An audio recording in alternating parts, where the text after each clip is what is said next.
Welcome everyone to Six Flags America. Today we're going to do a full tour of the park and all its rides, some of the food, and some of the shows. There is also Hurricane Harbor, Maryland. They'll be in a separate tour. This is right outside of the DC area on the east side of the Beltway. So a lot of fun. The park gets a lot of hate. I'm going to try to make you think differently. So let's go. As you can see when you walk in, they have a nice colonial look to their main street. Very nice, actually. It could use a little bit of TLC, I'd say. But yeah, I love the main street area. I think it's very nice. There are parts of this park that aren't so nice. So we'll try to highlight the nicer ones. And we'll show you all the gift shops at the end of the video. Looney Tunes on the left, souvenirs on the right, coffee down the right, candy down the left. We're gonna go clockwise through most of the park. There is a huge dead end towards the back middle, but we'll continue that loop around as we get to that.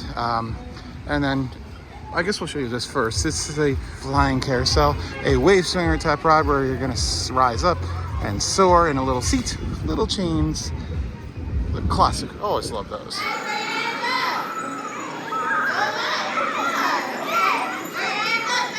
Grand Theater is where they have most of their productions.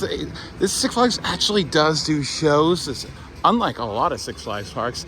I wouldn't say they're the highest quality, but they do give it their best, I'd say. Especially the actors. They do the best they can from what I've seen, but they just have a very small budget. But I commend this Six Flags for actually giving it a try. There are themed areas in the park, believe it or not. We already saw Main Street in 1976, and now we're entering into the Chesapeake area. I did not even know that this was a section. The only ride now is going to be Cyclone, because you'll see why in a moment. The other ride is currently closed for redevelopment. So first you have Cyclone. It is a scrambler, classic fair ride, theme park, amusement park ride. Rotates on two different axes and whips you across the ride plot like you're being scrambled like eggs.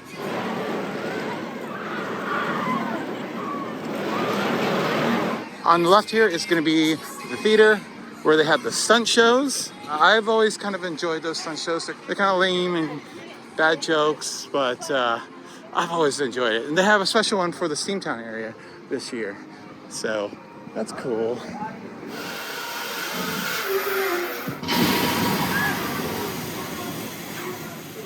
And a little fast forward to the 2025 season, an odd turn of events. This was supposed to be closed last year. When I did the rest of the tour, I said, this is probably where the new attraction goes, but unfortunately the park is closing forever, as we mentioned at the beginning of the video. And unfortunately, Shipwreck Falls will reopen, which I don't know if I've ever done, so we'll have to come back and try it out. It's your standard shoot the chutes ride, one big drop, lots of water all over you. You stand on the bridge, you get really wet. New this year is going to be the Steamtown area. This used to be old Western Town area.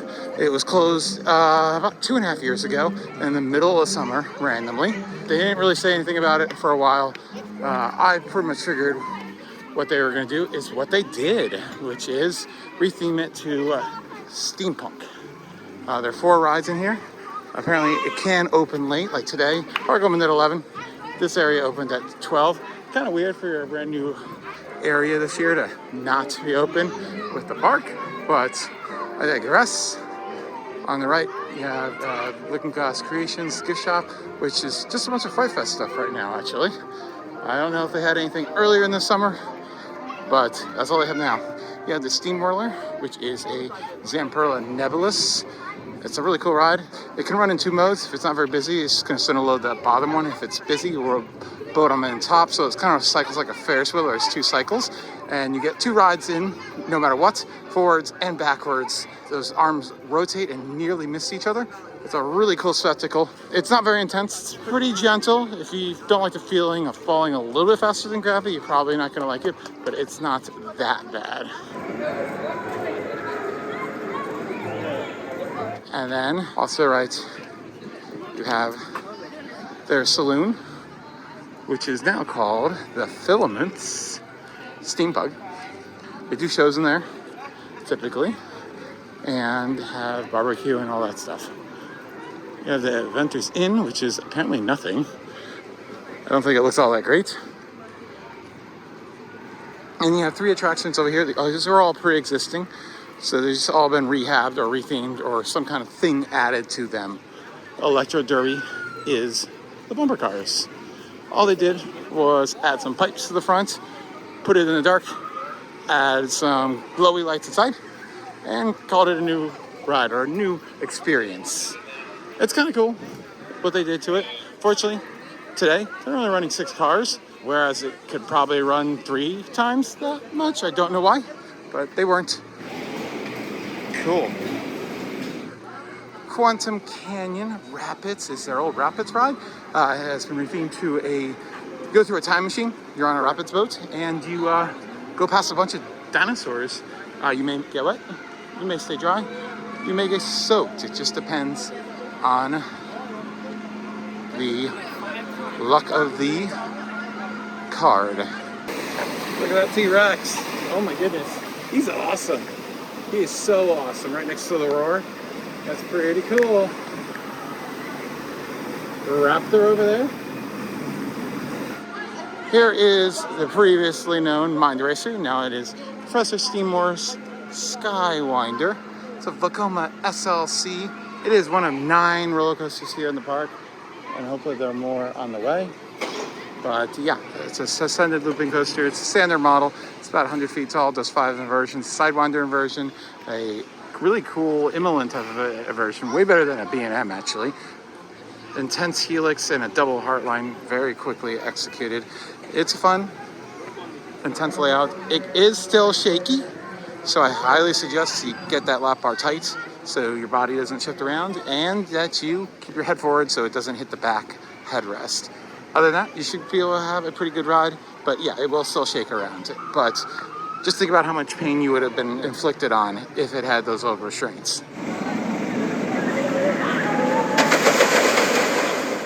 Coming from the other side of the Shipwreck Falls, you enter into the Chesapeake area of the park. Yeah, I don't see much of a difference either, but that's how they label it. You have one of 2 wood coasters here in the park. Both of them are pretty good, actually. Roar is a GCI, built in 1998, about 90 feet tall. Does lots of twists and turns, a little bit of air time, but it's not that focused on air time. It's more about the twists and turns and high banks. It is very similar to the former Wildcat at Hershey Park. So if you want to get some nostalgia going, it's that one. It's the only GCI to run Philip Toboggan trains still. So that's something. Because of that, you definitely want to ride in an odd numbered row. So 1, 3, etc., etc. It will be much smoother because you're not sitting on the wheel. The wheels are very rough because you're just bouncing around the entire time. It does have a pretty staggering 3,400 feet of track, so quite a long ride as you bump your way through. And continuing further into the Chesapeake area, you kind of got an Air Force Base kind of theme here a little bit. First thing you have is going to be the high seas. It's a swinging ship. Sit in the far end seats for the best ride to get the most height. And if you haven't noticed it by now, I do put all the information you need to know about the ride, what it's built, what kind of ride it is, the name, and the height requirements down in the lower left corner as a handy dandy guide. And if you have any additional questions that I might not have answered in this video, be sure to put them down below.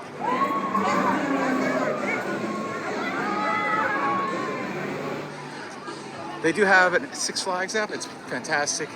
Definitely get that downloaded. And there is Flash Pass. So you can skip the line on a certain amount of rides. Here's all the rides that you can skip. And a few others. Mostly just the roller coasters and the high thrill rides. Here is the Firebird, which I am not going to be doing today. Oh my goodness, that is a long line. But the Firebird is a B&M floorless roller coaster. It's actually the first B&M coaster ever built back in 1990. Originally built at Six Flags Great America. It is 100 feet tall, 90-foot drop with 2,900 feet of track. Does 2 inversions, a vertical loop and a corkscrew, and then a very twisted section at the end. I will warn you though, it can be a little rough, especially right after the corkscrew. It really is going to take you for a good headbang. So floor is trained, so the floor drops off and then you're just sitting right on top of that rail as you're speeding along at over 50 miles per hour.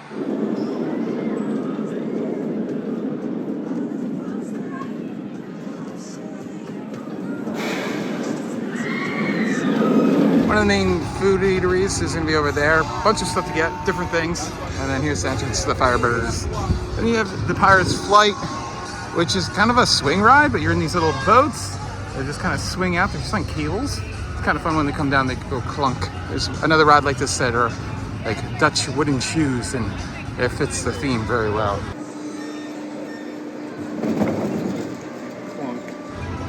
So we're actually gonna do the entire first loop of the park, and then we're gonna come back to Gotham City, because it's its own thing. It's a dead end, it goes all the way back there, and it has 3 different roller coasters, and the best ones in the park. Here we go, we started with Main Street, we went around, showed you Steamtown already, Chesapeake, and then I didn't realize it, but Olde Boston starts right about here, and continues all the way around to the Scrambler. So, and then you have the Looney Tunes Movie Town, Mardi Gras area, and then all the way back to Gotham City. Then you have the Capital Railways. Love that name. For their little train. Doesn't take you really around the park. It takes you back into the forest area. It does have a little bit of park views, but it's mostly just goes to the picnic pavilions. It actually used to have a picnic pavilion ticket to be able to use it. So we're gonna head straight until the left and show you Mardi Gras, then we'll come back here and show you the rest of the Olde Boston and the Looney Tunes Movie Town area. There are 2 entrances to Mardi Gras, and there are 2 entrances to Looney Tune. You can get directly to Mardi Gras from the Gotham City area as well. But here we go with our next roller coaster. It's Ragin' Cajun. Also came from Six Flags Great America. It's a Revolution spinning mouse, very similar to what you probably see at a lot of American fairs. It's a portable model, does some switchbacks, does some sudden drops, and then halfway through, and locks the spinning, and it goes crazy. So it's Cajun time. The fence even says it. So it's a lot of fun. I can't get a long line because it's got those 4-person cars. So, and in the middle of the ride, there is 2 significant drops. This one, and then even a larger one right after it. There it goes. With a very jerky double up. And right there is when the chaos begins. Spin, spin, spin. Then you have the Hurricanes bar where you can get the mixed drinks and cocktails and daiquiris and all that stuff. There are games all around the park. A lot in Gotham City you'll see.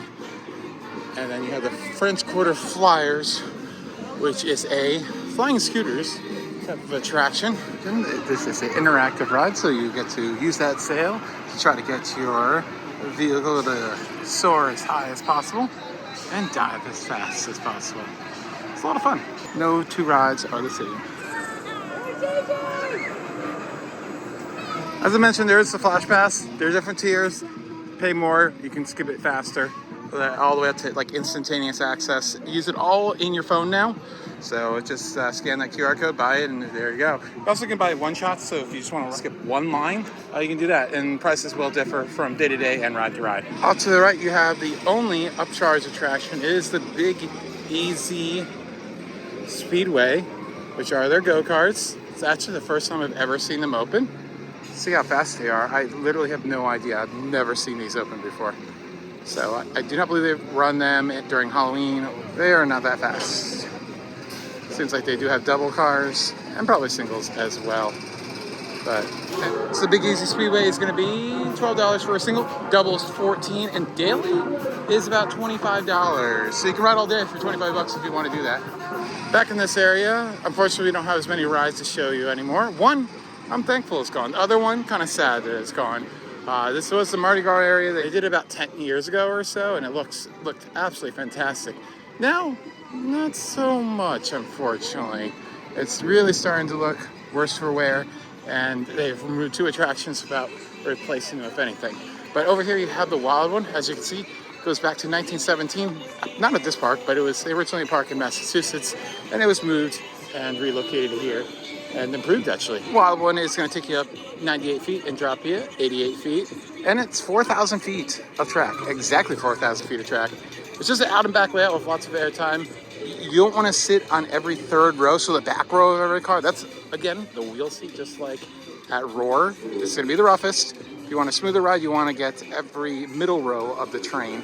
And this ends with a very intense lateral filled helix, which I absolutely love. Oh yeah, seconds later, yeah.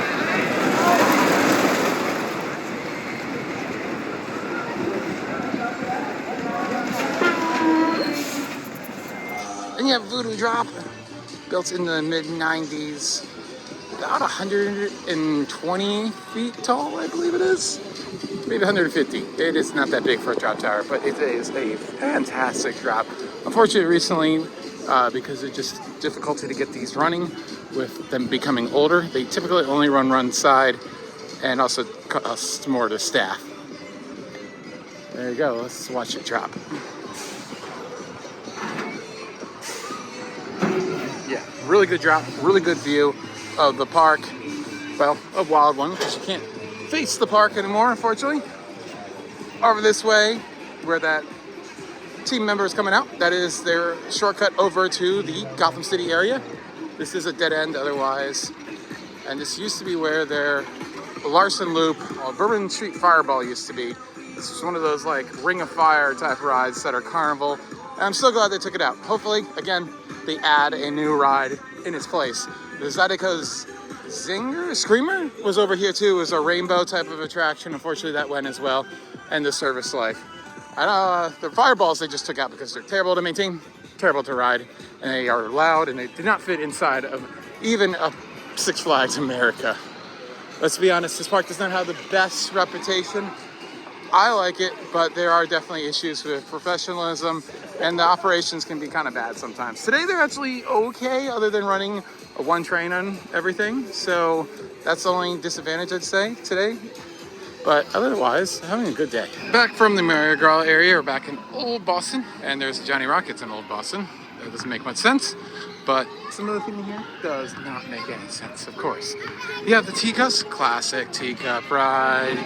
Spins on two different axes, with the third one being one that you control yourself. During Halloween, they enclose this and have like strobe lights and flashing scary stuff. It's pretty cool, actually. Looney Tunes Movie Town is off to the left there. We're going to show you that after we show you Gotham City, because I'm sure you're here for the bigger coasters, but if you're a parent, of course you need to know about Looney Tunes Movie Town. There is a second kids area that used to be Thomastown, and then I forget what they renamed it to, but it closed right around the same time that the old Western area closed, and they have not reopened that yet. Don't know if they will. I don't think it'd be the worst thing to have a second kids area back again. They have a carousel, as you can see. It's kind of a weird one, kind of safari themed, very much so.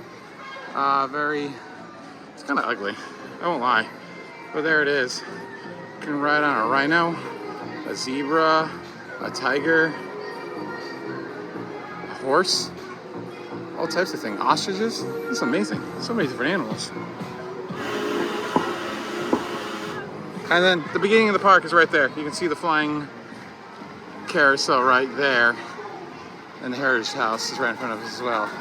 But the last thing we have is the Minuteman Motors, which is one of those, of course, drive yourself antique cars. Kind of cool. There's a little creek that actually runs up through the park. You went over it as you were going to the end of the Main Street area. And yeah, you actually have to pass over it to get to the rest of the ride. And it's on its own little wooded, shaded area out kind of near the parking lot. It's kind of a cool layout. Of course, kids can pretend to be driving this. It is on a rail, so they can't come off of it. But you can hold the pedal down for them, and they can try to steer themselves. And if not, then it just goes bumping back and forth. There it is. Fun fact, this ride used to go the other way, and we went the hill upwards was steeper, and we got stuck. And we had to roll all the way back down. It was very embarrassing. As I said, Gotham City, best place. Batwing, Superman, Harley Quinn, Joker, Penguin, and Wonder Woman, and Riddle need this, or all the rides that you find in here. And we'll talk all about them. They do have a stunt arena. I do not believe it is used for anything, ever. But it is there, in case there is. They might use it for like cheer festivals. So if you need that, that's where it is. They're the Gotham City food court. Burgers, chicken tenders, funnel cake, hot dogs, stuff like that. They got them. Beware for this section of park, the next restrooms are all the way back by Superman. So if you need to use them, use them now. They used to not even have anything back there. So you're a little bit better in luck. And apparently there's a funnel cake stand coming this summer, but the summer is almost over. That's cool. They've added the Steelworks pub since I've last been here. That's kind of fun. They do have a photo op at the Batmobile right there. Yeah, full service bar. Look at that. That's fantastic. The prices are very expensive though. Beers are starting to approach like $18 or something like that. So they got alcohol if you really need it. Here's Harley Quinn's Sanity. It's a Zamperla giant discovery. I believe that makes it 162 feet tall at its tallest swing. So it's up there as one of the tallest rides in the park. Swings you back and forth. You feel like air. You're gonna feel weightlessness. You're also gonna hit like 70 miles per hour at the bottom of each swing. It's quite intense. And if you're too chicken to ride, you can stand right underneath the ride and wave at them while they're practically upside down. Look at that. So fast, so good. These are at almost every legacy Six Flags park, and yeah, they're always a fun time. I will say I love this section of the park for the rides, but as far as the theming goes, it's pretty bad. And the music not being themed to it doesn't help. Just playing pop music does not fit the theme of Gotham City whatsoever. Riddle Me This is going to be a roundup type of attraction. You stand around the rim and then it goes up. Doesn't go up very high. It only goes like 30 degrees. It's very, very weak roundup as far as roundups go. Here is the Joker's Jinx, the park's launched roller coaster. It launches you 0 to 50 miles per hour, I want to say, in just about 4 seconds. Then it goes through 4 inversions on this twisted knot of roller coaster track. And if you've been on the Flight of Fear at the King's Dominion, it is exactly the same, just outdoors. So let's go take a better look at it, because it's very hard to understand how complicated the ride is with its layout.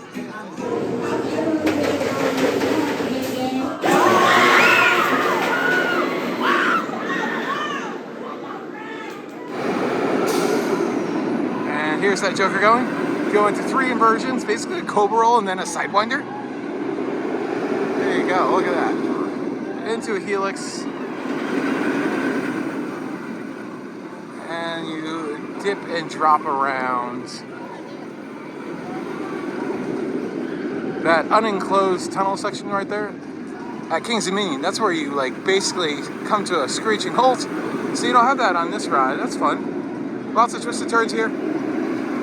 I for sure know the layout by now, but it will be very hard for you to realize where you're going, which way, and then it ends with a corkscrew. There it is. A lot of fun, this ride. Just look how much track and supports there is in such a small area. Insane. On the right is the entrance to the Penguins Blizzard River. I do not believe this is operated in some time. Definitely doesn't look like it's operated this year. It's missing its conveyor belt for the lift.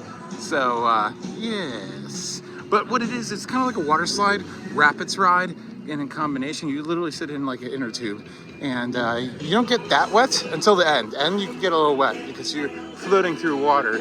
And this walkway up here, that's the entrance to the catering area if you need it. And here's a better look at that Blizzard River. They say it's temporarily closed for renovations. Just 2 spirals, 2 dips, and into the water you go. It's okay, it's fun. Here is the Wonder Woman Lasso Troop. It's a tower swing ride. You sit in very little seats with those little chains and you get lifted up, I believe, over 200 feet, 250 feet or so. Great view of the entire park, especially Joker's Jinx. This is right below you. And during Halloween, they run it backwards. So be sure to try that out.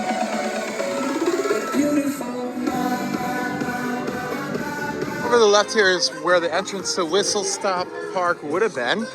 There's also another entrance by the Joker. That's the second kid area that is currently decommissioned, possibly bringing it back eventually. Who knows?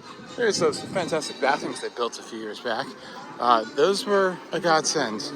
The funny thing is, I don't think I've actually needed to use them once since I bought them. But before, always had to use them. or always had to go all the way back to Gotham City at the front to use them. Here's Superman Rattlesneel, the park's best coaster. I don't think many people need to argue with that one. 205-foot hyper coaster.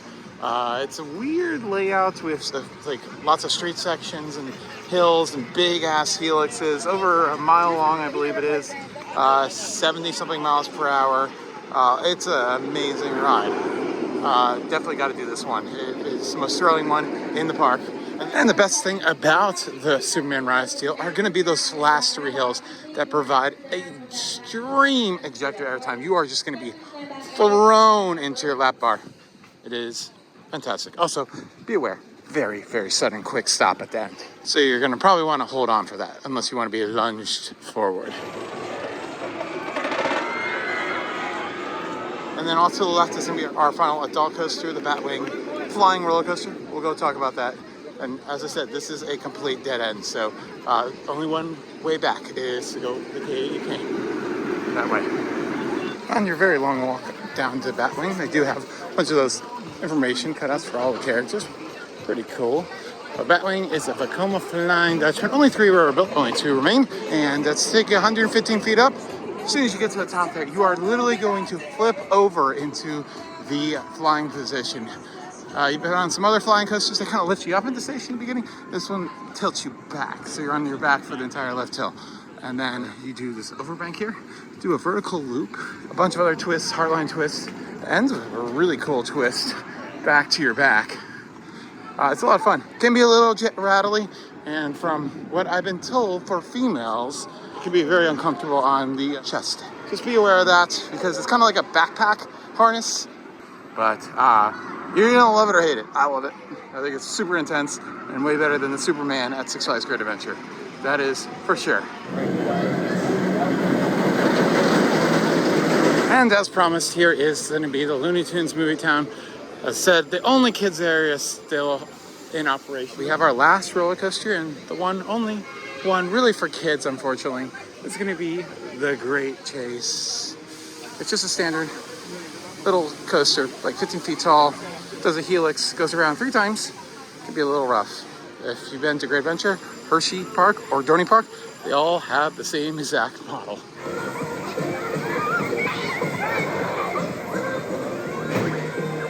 So I love this fountain here of all the Looney Tunes characters. It's very, very 90s. I love it so much. It's great. There's something abandoned back there. I have no idea what it is. I like the boards that are very faded though. And then you have the Yosemite Sands Hollywood Flight School, which is, it's a demo type ride, but is controlled by the ride itself. I don't think you can influence what goes on. Then you have Pepe Le Pew's Tea Party, which is a teacup ride, but it's kind of interesting how they raise up and you can spin them. I'll say it's very weird that the ride hoppers, when they don't have any petty, they just run them, which is great for filming. But yeah, Foghorn Leghorns, Tinseltown train, little miniature train ride for the kids. Some of these rides, parents can ride with their kids. Some are kids only, just depends on the ride. And of course, we've told you all that in the lower left corner for your convenience. Bugs Bunny's house and a tripping hazard. That's a feature. Yeah, Sylvester's Pounce and Bounce, which is the cutest little drop tower. Got Tweety on the top there, about to take out Sylvester. That's fun. The Looney Tunes prop warehouse. It's basically like a big ball warfare thing. Inside there's a bunch of balls where you can collect them and put them up pipes and then shoot them at other people. All those soft foam balls. And then there's some slides as well and other fun things for kids to play around with. Then the final 2 rides here is Around the World in 80 Seconds. A little balloon ride. Tips up slightly and goes around and around. Cannot spin these. And then Taz's Filmworks is a small little swing ride for the kids. Just like the flying carousel, but miniaturized. And as promised, let's take a look at the flags gift shop. Lots of the Six Flags stuff. There's stuff too local. The Six Flags. Lots of generic Six Flags. A little wild one. Shirts, which is cool. Aurora shirt. That's neat. Lots of pretty generic Six Flags merchandise. So, nothing too special here, unfortunately. Just the generic Six Flags America stuff. But that's a lot of Six Flags parks. It'd be nice to get some Superman merchandise or something like that. But plushes, Squishmallows, hats, sales rack. There we go. And then the Fright Fest stuff is out because Fright Fest is, of course, right around the corner. Here we go. That's a good look at everything you get here. They're not very good with Nanos coasters. If you're looking for Nano coasters, the only one they have is Firebird, and they sell it in the Firebird gift shop. And then they don't have any real good magnets for like the individual rods or anything like that. Firebird is the only thing I've ever gotten, unfortunately. So there it is. I steamed to Independence Hall. Never noticed that. Fright Fest, DC, and Looney Tunes stuff can be found in here.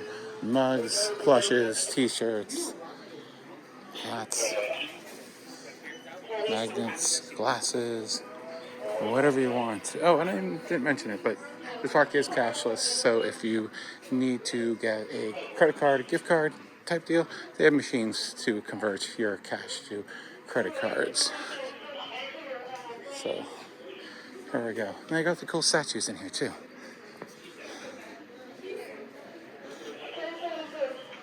Different character hats.